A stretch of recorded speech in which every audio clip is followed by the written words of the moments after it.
I'm so sorry, sir. Manager, इस गवार को अंदर किसने आने दिया? I'm so sorry. इस तरह की वीडियो देखने के लिए चैनल को लाइक और सब्सक्राइब करें। I'm so sorry, sir. मुझसे बहुत बड़ी गलती हो गई। मैं इसी वक्त यहाँ से चली जाऊँ। तुम्हें क्या लगता है मैं तुम्हें ऐसे ही जाने दूंगा? 20 लाख का सूट है, 20 लाख दो और यहाँ से चली जाओ, वरना क्या?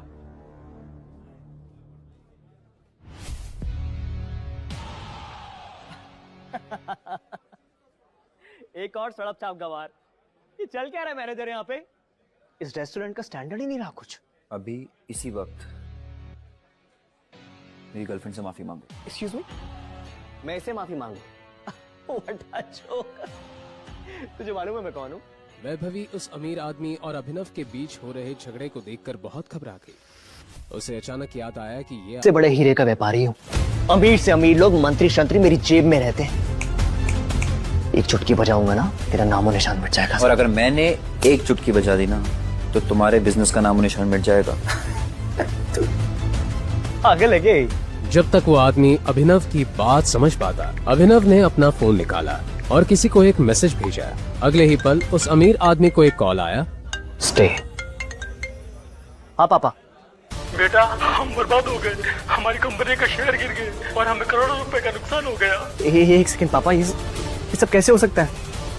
और हमें कोई बर्बाद करने की कोशिश कर रहा है। क्या तुमने किसी बड़े आदमी को नाराज किया? अगर किया है तो इसी वक्त माफी मांगो।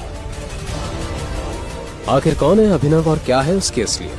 आखिर कैसे एक सड़क छाप ने उस अमीर आदमी का करोड़ों का एम्पायर मिनटों में गिरा दिया? इन सब सवालों का किसी को पता चलता उससे पहले ही अभी वहां से जा चुका था। और ये तो अभी से जुड़ा एक किस्सा था जो पुलिस इंस्पेक्टर को एक जासूस ने बताया था। पुलिस इंस्पेक्टर को कुछ नहीं समझ आ रहा था क्योंकि एक दिन पहले दूसरे जासूस ने भी अभी उर्फ अभिनव के बारे में जो बताया था वो कुछ अलग ही कहानी थी। और उस कहानी में वैभवी करीब नहीं अमीर लड़की थी जो हमेशा अभी को जलील करती रहती थी। इस कबाड़ी को तो मेरा कुत्ता भी हाथ न डाले और मेरा बॉयफ्रेंड तो भूल ही जाओ। सुना कि नहीं तूने नल्ले, निकल पतली गली से। वैभवी ने तुझे लात मारकर भगाया है और आज के बाद दोबारा इसके आसपास भटकने की सोचना ही मत। वैभवी मेरी बात सुनो। देखो हम साथ घर लेने वाले थे ना। झोपड़ी को घर नहीं बोलते अभिनव, निकल जाए यहाँ से।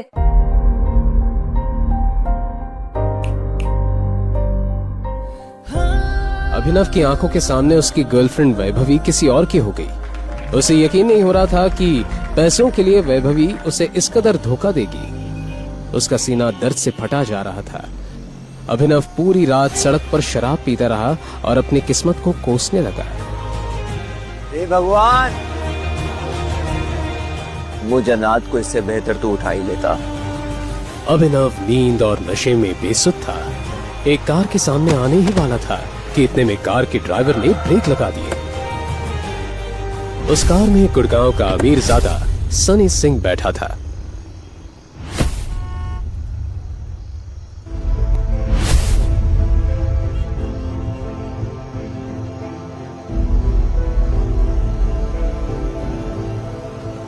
नशे में धुत सनी ने अभिनव को देखकर अपने गार्ड से कहा, परफेक्ट, अब आएगा मजा।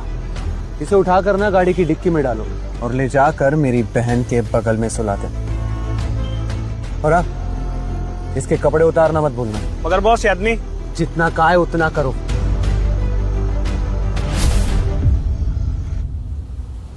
क्या था सनी का प्लान? अगली सुबह जब अभिनव की आंख खुली तो वो एक खूबसूरत लड़की को अपने बगल में देखकर हैरान रह गया था। लेकिन उससे पहले कि वो कुछ समझ पाता, बंदूक ताने खड़े दो आदमियों को देखकर वो चौंक गया। कौन लोग हो तुम? और मैं यहाँ कैसे? सनी की बहन अनन्या को अपनी आंखों पर यकीन नहीं हुआ।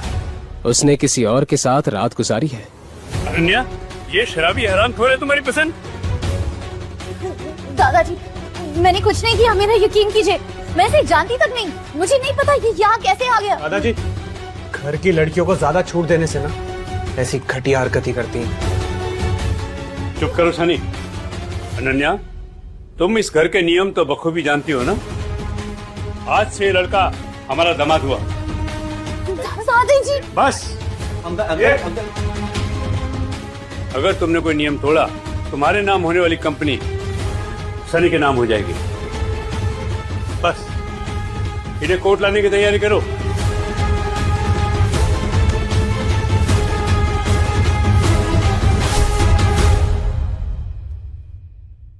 हाथों हाथ जबरदस्ती अभिनव और अनन्या को कोर्ट रजिस्ट्रार के सामने पेश करवा शादी करवा दी गई।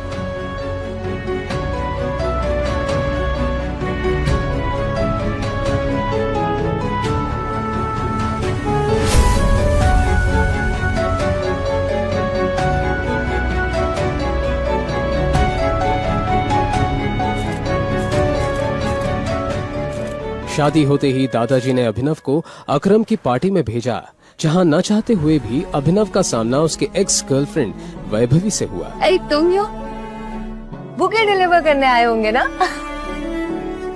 तुम्हें इस लेविश पार्टी में देखकर ना मुझे उल्टी सी आ रही है। वैभवी अपने मुंह से कुछ और आग उगलती उससे पहले अभिनव के पीछे से उसकी बीवी अनन्या की आवाज आई। बेबी।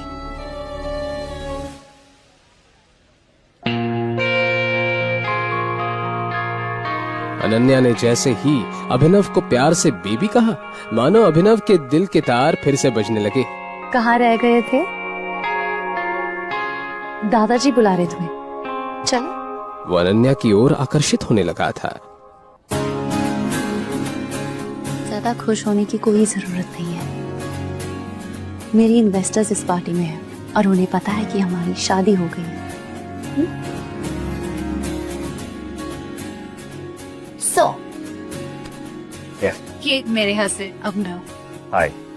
अभिनव ने हाथ मिलाने के लिए जैसे ही अपना हाथ बढ़ाया, उस इन्वेस्टर की नजर अभिनव की उंगली में पहनी एक रिंग पर गई, जिसमें टी लिखा हुआ था। उस इन्वेस्टर के पसीने छूट गए और वो बोला, ये नहीं हो सकता, इट्स इम्पॉसिबल। अनन्या की कंपनी में इन्वेस्ट करने आए 1000 करोड़ की कंपनी के मालिक अभिनव के सामने अपने घुटनों पर बैठ गया और बोला, हमारे 18 सालों की खोज खत्म हुई टाइगर, थैंक यू वापस आने के लिए। क्यों एक मामूली से डिलीवरी बॉय को इन्वेस्टर्स टाइगर बुला उसके सामने घुटने टेक बैठ गए? ऐसी कौन सी दुश्मनी थी जिसकी वजह से सनी ने अपनी ही बहन के चरित्र पर इतना बड़ा दाग लगाया? क्या अभिनव का कोई राज था? क्या होगा जब अनन्या के सामने खुलेंगे सच के भयानक पन्ने? आखिर कौन है टाइगर? आगे की कहानी जानने के लिए नीचे दिए गए लिंक से डाउनलोड करें पॉकेट FM ऐप।